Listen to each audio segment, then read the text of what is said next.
मेरी जब भी किसी बहन की शादी होती तो माँ बहन के दुपट्टे के पल्लू में कोई चीज गांठ लगाकर जोर से बांध दिया करती और कहती, इसे हरगिज खोलकर नहीं देखना।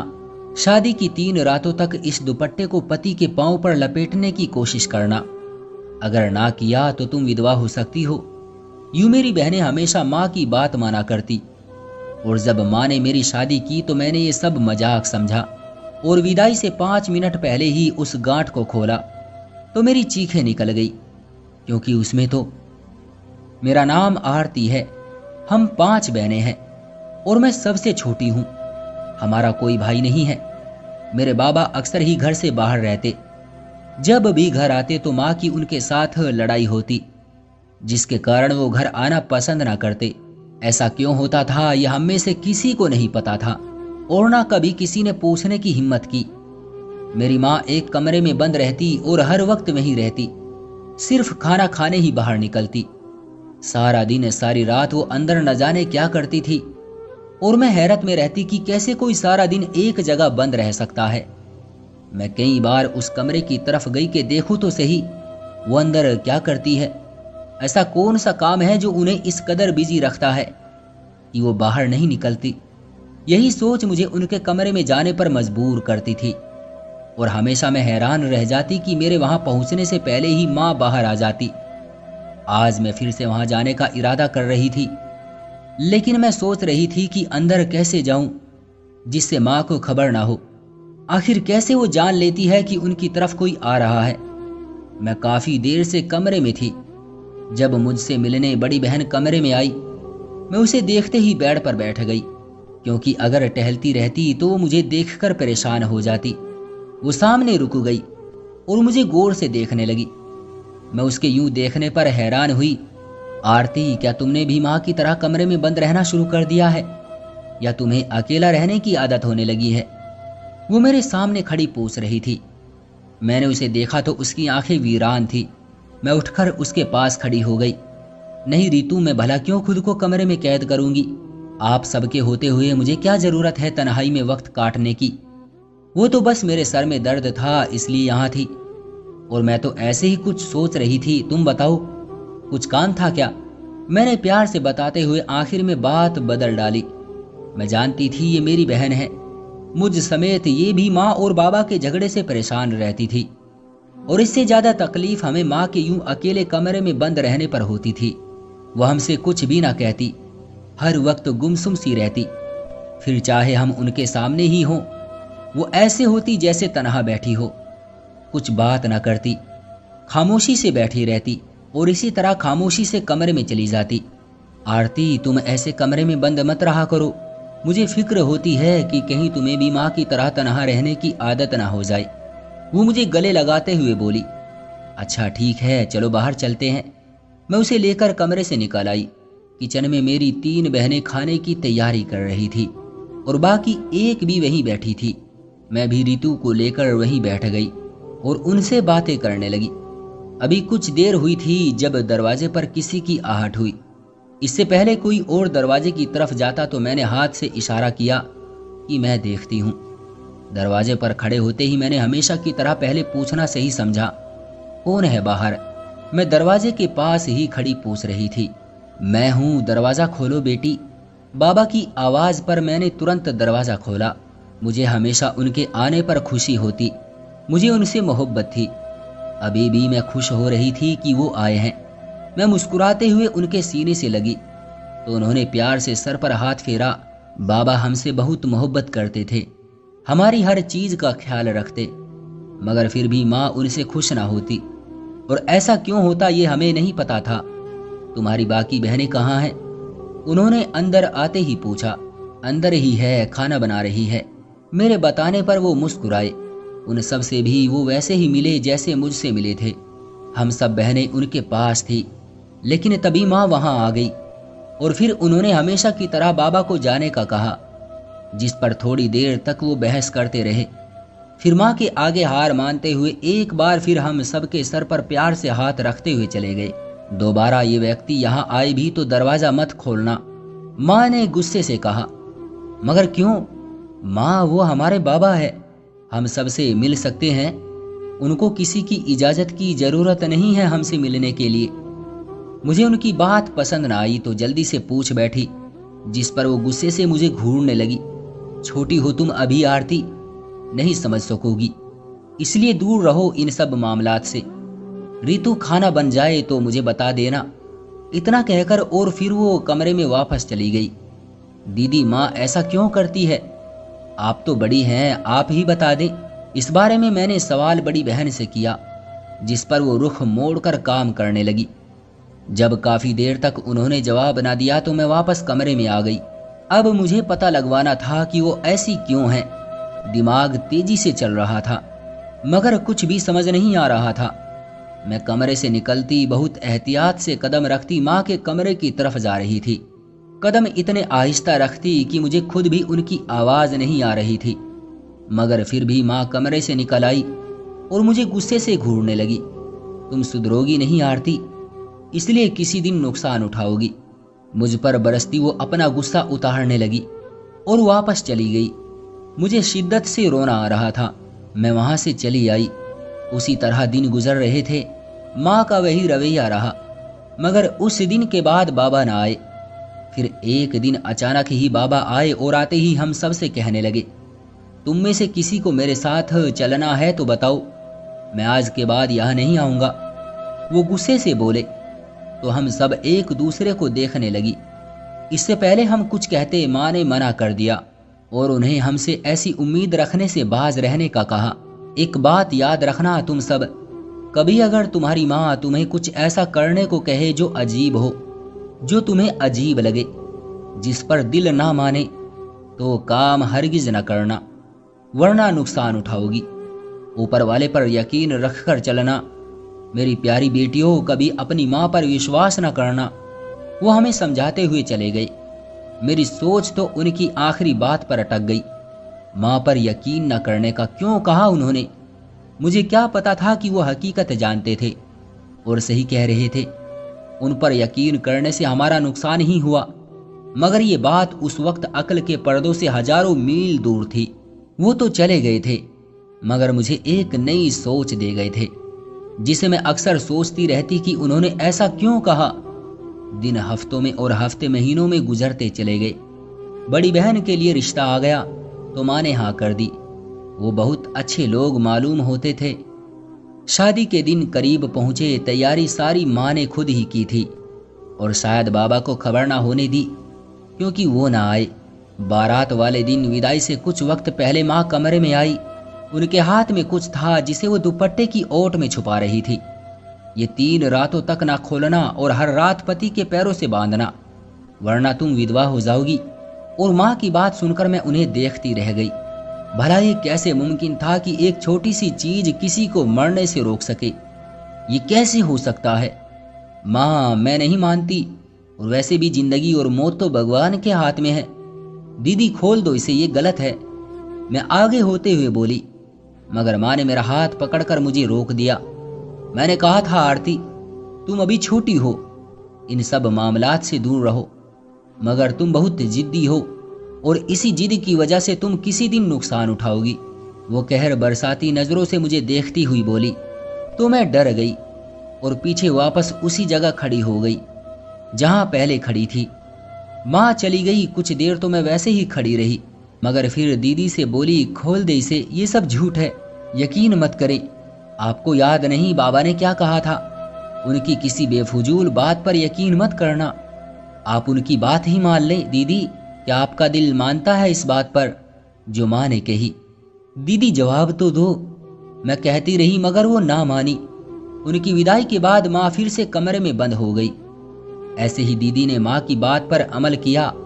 वो अपने घर में खुश थी और माँ इस बात पर कि उनकी बात मान ली उनकी बेटी ने। उनका पति हमेशा उनके साथ आता और साथ लेकर चला जाता था। इसी तरह दूसरी फिर तीसरी बहन की भी शादी हो गई। हर बार की तरह माँ ने उन्हें भी वही गांठ लगाकर कपड़ा दिया जो उनके दुपट्टे के पल्लू से बांधने का कहा, और वही बात कही जो पहले कही थी, और उनकी बात मान ली गई। मुझे बहुत सख्त गुस्सा आता कि वो क्यों उनकी बात पर अमल करती है, मगर वो एक ना मानती। मैं अब माँ से और भी दूर रहती उनके साथ खाना भी नहीं खाती थी। जब वो कमरे से बाहर होती तो मैं कमरे में बंद हो जाती। मुझे उनके गुस्से से खौफ आता था। माँ ने उस पर शुक्र किया कि मैं अब उनके काम से दूर रहती हूँ। हम बाकी 2 बहनें बची थी जिनकी शादी होनी थी। मैं उसको समझाती कि वो माँ की बात पर अमल हरगिज न करे, और वो बस हाँ में सर हिला देती थी। मगर मुझे डर था कि कहीं वो भी माँ की बात न मान ले, और मेरा डर सही साबित हुआ। उसने भी वही किया जो बाकी सब ने किया था। मैंने उसे बहुत डांटा मगर उसने सुनी अनसुनी कर दी। अब मैं अकेली थी माँ के पास। मुझे कभी कभी उनसे डर भी लगता और डर से अक्सर कांप जाती। एक दिन मैं यूं ही आंगन में टहल रही थी जब मेरी नजर माँ के कमरे की तरफ पड़ी। खिड़की कुछ खुली थी, न जाने क्यों मेरा दिल दहल सा गया। मुझे ऐसा लगा जैसे वहां उनके अलावा कोई और भी वहां है। मैं डरते डरते उनके कमरे की तरफ जाने लगी। खिड़की खुली थी मगर थोड़ी सी जब मेरी नजर अंदर पड़ी तो एक साया सा लहराया। मैं डर कर पीछे हो गई और भागते हुए कमरे में आई। दरवाजा बंद कर लिया। सांस रुक रही थी। डर से मेरी तो जान निकल रही थी। कुछ देर बाद डर खत्म हो गया। अब मैं कमरे में ही बंद रहती थी। मैंने बहनों से बात की तो उन्होंने कहा ये मेरा वहम है, अकेली हूं इसलिए डर जाती हूं। मैं भगवान से प्रार्थना करती कि मैं वहां से निकल सकूं, कुछ ऐसा हो जाए कि मुझे वहां उस घर में माँ के साथ ना रहना पड़े, क्योंकि मुझे अब वो घर कैद खाना लगता था जहां अक्सर सांस लेना भी मुश्किल हो जाता। इसलिए अब अक्सर ही होंठों पर वहां से निकलने की भगवान से प्रार्थना करती रहती, और मेरी प्रार्थना स्वीकार भी कर ली गई। मुझे कुछ लोग देखने आए और पसंद कर गए। उसकी खुशी बहुत हुई कि अब मैं यहाँ से निकल सकूंगी। वो लोग सीधा शादी करना चाहते थे, इसलिए माँ ने हाँ कर दी और मेरी शादी की तारीख तय हो गई। सब कुछ हुआ तो था अचानक, मगर मैं खुश थी कि अब मुझे माँ के साथ नहीं रहना पड़ेगा। मेरी शादी की तैयारियां सब बहनों ने की थी। हर चीज मुझसे पूछ कर खरीदी गई, क्योंकि मैं उनकी सबकी लाडली थी। मेरे साथ भी वही हुआ जो बाकी सब के साथ हुआ था। माँ ने वो कपड़ा मेरे दुपट्टे के पल्लू से खुद बांधा और मुझे सख्ती से उनके वचन का पालन करने के लिए कहा, मगर मैंने उनकी बात को मजाक में उड़ा दिया और उनके जाते ही वो पल्लू खोल दिया, जिसमें छोटा सा कपड़ा था जिसमें गांठ लगी थी। पहले तो मैं उसे देखकर सोचती रही कि इसमें क्या हो सकता है। मेरी विदाई में सिर्फ 5 मिनट पड़े थे। जब मैंने वो कपड़ा खोला तो मेरी चीखें निकल गई। उसमें मौजूद चीज को देखकर बहुत मुश्किल से मुंह पर हाथ रखकर मैंने खुद को संभाला। वो अब जमीन पर पड़ा था। वो कोई अजीब सी चीज थी। इतने में दरवाजे पर किसी की आहट हुई तो मैं जल्दी से उसे पल्लू से बांधने लगी कि कहीं किसी को कुछ पता न चल जाए और ये शादी टूट ना जाए। अपना चेहरा सही करके उसे अंदर आने की इजाजत दी तो सामने रीतू थी। मुझे यूं डरे सहमे देख वो जल्दी से मेरे पास आई। क्या हुआ आरती, यूं डर क्यों रही हो? उसने परेशानी से पूछा और मुझे गले लगाया। रीतू वो मैं कहते कहते रुक गई। रीतू तो डर जाती अगर उसे पता चल जाता। क्या हुआ रीतू? मुझे कांधे से हिलाते हुए पूछने लगी। तबीयत तो ठीक है। वो मेरे चेहरे को छूने लगी। कुछ नहीं, ठीक हूं मैंने मुश्किल से कहा। अच्छा छोड़ो, तुम्हें पता है बाबा आए हैं? रीतू खुशी से बताने लगी। कहाँ है बाबा? उनसे कहो मेरे पास आ जाएं। मुझे उनसे कुछ जरूरी बात करनी है। मैंने उसकी बात काट दी। अच्छा कहती हूँ, मगर अब विदाई का वक्त हो चुका है। अरे कुछ नहीं होगा, मुझे उनसे कुछ जरूरी बात करनी है। रीतू प्लीज। रीतू आरती की बात सुनकर वहां से चली गई। कुछ देर बाद बाबा कमरे में आए तो मैं भागकर उनसे लिपट गई और रोने लगी। आरती क्या हुआ मेरी लाडली, रो क्यों रही हो? फिक्र ना करो, मैं मिलने आता रहूंगा तुमसे तुम्हारे ससुराल, बस रोना नहीं। बाबा मुझे चुप करते रहे। मैंने आंसू साफ करते हुए रीतू से कहा कि रीतू तुम बाहर चली जाओ, मुझे बाबा से कुछ बात करनी है। मैंने रीतू को बाहर भेज दिया और उसके जाते ही दुपट्टे का पल्लू खोला। ये क्या है आरती? बाबा को जब मैंने वो कपड़ा दिया तो वो मुझसे पूछने लगे, मगर खोलकर देखने पर वो भी डर गए। ये सब को विदाई होने से पहले दिया था माँ ने और कहा था कि इसे 3 रातों तक अपने पति के पैर से बांधना, वरना विधवा हो जाओगी। बाबा ये क्या है? मुझे डर लग रहा है। इससे मेरी बात पर वो अफसोस से सर हिला गए। बैठो यहाँ। उन्होंने पास पड़ी कुर्सी पर मुझे बैठने का इशारा किया तो मैं बैठ गई और वो भी पास पड़ी कुर्सी पर बैठ गए। मैं और तुम्हारी माँ खुशगवार जिंदगी गुजार रहे थे। मुझे बेटियां बेहद पसंद थी, मगर तुम्हारी माँ को बेटे की ख्वाहिश थी। हर बार वो बेटे की ख्वाहिश करती, मगर हर बार बेटी की पैदाइश पर मायूस हो जाती। पहले पहले तो उसने प्रार्थना करना जारी रखा, मगर फिर कुछ औरतों के कहने पर वो तांत्रिक और जादूगरों के पास जाने लगी। मैंने उसे बहुत मना किया और कहा कि भगवान से मांगो, इसमें कोई शक नहीं कि उससे बेहतर और कोई नहीं दे सकता। वो जिद पर अड़ गई। उसी रात के दौरान उसका जाना एक तांत्रिक के पास हुआ। वो तांत्रिक उसे तरह तरह के मंत्र और टोटके बताता और आदेश का पालन करने को कहता, जिस पर वो पालन करती। मुझे सख्त गुस्सा आता, मगर वो मेरी एक ना सुनती। मुझे बहुत वक्त बाद पता चला कि वो जिस तांत्रिक से मिलती है वो काले जादू का माहिर है और उसे भी जादू सिखा रहा था। मैंने फिर उसे समझाया और बाज रहने का कहा, मगर वो अपनी जिद की पक्की थी। आहिस्ता आहिस्ता वो खुद भी काला जादू करने में माहिर होने लगी थी। जब मुझे पता चला तो मुझे सख्त सदमा हुआ। यकीन न हुआ कि वो ऐसा कर सकती है। वो मेरी बात टाल ही नहीं सकती थी, मगर टालने लगी। मैं जब भी उसे समझाता, बदले में वो मुझसे लड़ने लगी। इसलिए मैं घर छोड़कर चला गया। मुझे लगा कि इससे वो सुधर जाएगी, मगर अफसोस वो अब बागी हो चुकी है। मेरे लाख समझाने का भी उस पर कोई असर ना हुआ और काले जादू की वजह से उसका सुकून अब खत्म हो चुका है। इसी वजह से वो अब दुनिया से कट चुकी है।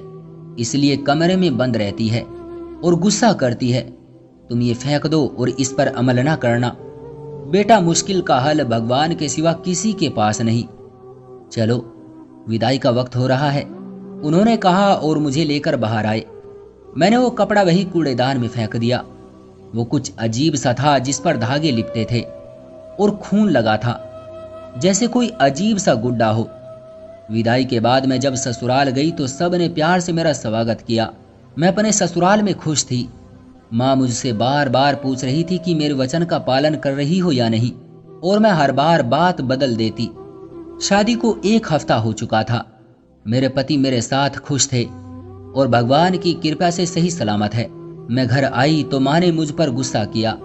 मैंने उनकी बात पर अमल क्यों नहीं किया, जिस पर मैंने उन्हें समझाया कि मुझे ऊपर वाले पर यकीन है, वो कुछ बुरा नहीं करेगा। आप भी उन पर यकीन रखें।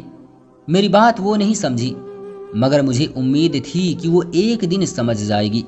मेरी बहन को उसके पति ने छोड़ दिया कि वो काला जादू करती है। मुझे इसका अफसोस हुआ कि उनकी जिंदगी एक गलत काम की वजह से बर्बाद हो गई, मगर अब क्या हो सकता था।